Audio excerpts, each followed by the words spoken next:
Addiction and Recovery Podcast. Understanding the terms that shape recovery. Many people have experienced moments when they find themselves questioning their habits. What starts as a simple enjoyment can sometimes tip into a more complicated territory. Today, we are exploring the idea of risky habits, particularly in the context of alcohol use and broader behavioral health. Before we dive in, it's important to clarify that this discussion is for educational and reference purposes only. It is not medical, psychological, or professional advice. So what exactly defines a risky habit? A habit crosses into risky territory when its pursuit leads to consistent negative consequences in one or more areas of life. These areas typically encompass health, relationships, finances, and responsibilities. It's not necessarily the activity itself that determines risk, but rather the effects it has on one's life. This distinction is crucial. Just because an activity is enjoyable does not mean it is free from risks. Many people hold the assumption that if something is fun, it cannot be risky. However, enjoyment does not shield an activity from causing harm. Additionally, risky habits are not limited to illegal activities or substances. They can manifest in many legal behaviors as well, such as overspending or neglecting personal relationships, if they lead to consistent negative consequences.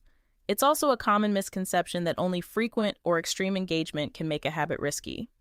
In reality, even less frequent behaviors can be considered risky if the negative impacts are significant or persistent. For instance, a habit might be seen as risky if it regularly leads to financial strain, impacting one's ability to pay bills or save for future needs. The financial repercussions, rather than the specific item or activity, indicate the risk involved. Furthermore, a habit might interfere with personal relationships. If someone finds themselves neglecting family or friends due to a habit, or if arguments arise as a result of that habit, it signals a potential risk. The relational impacts matter deeply in assessing habit risks. In a work or academic context, missed deadlines or decreased performance due to a habit can also illustrate a risky situation. If a behavior consistently hampers one's responsibilities, it's time to evaluate its effects critically. Finally, consider the impact on physical or mental health. If a habit leads to sleep deprivation, persistent anxiety, or other health issues, it's essential to recognize that as a warning sign. It's worth noting that not every indulgence or occasional overengagement qualifies as a risky habit. Occasional excesses that do not result in consistent negative consequences are typically different from what we consider risky.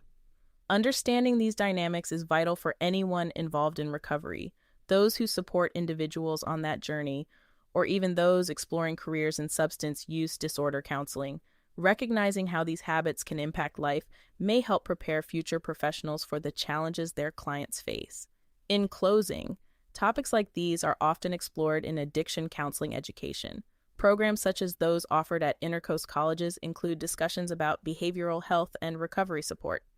If you'd like to learn more about education pathways in this field, you can visit intercoast.edu.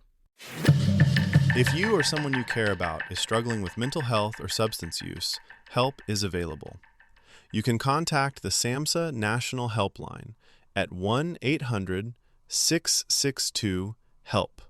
Available 24 hours a day, 7 days a week, free and confidential, in both English and Spanish. You can also call or text 988 to reach the Suicide and Crisis Lifeline anytime.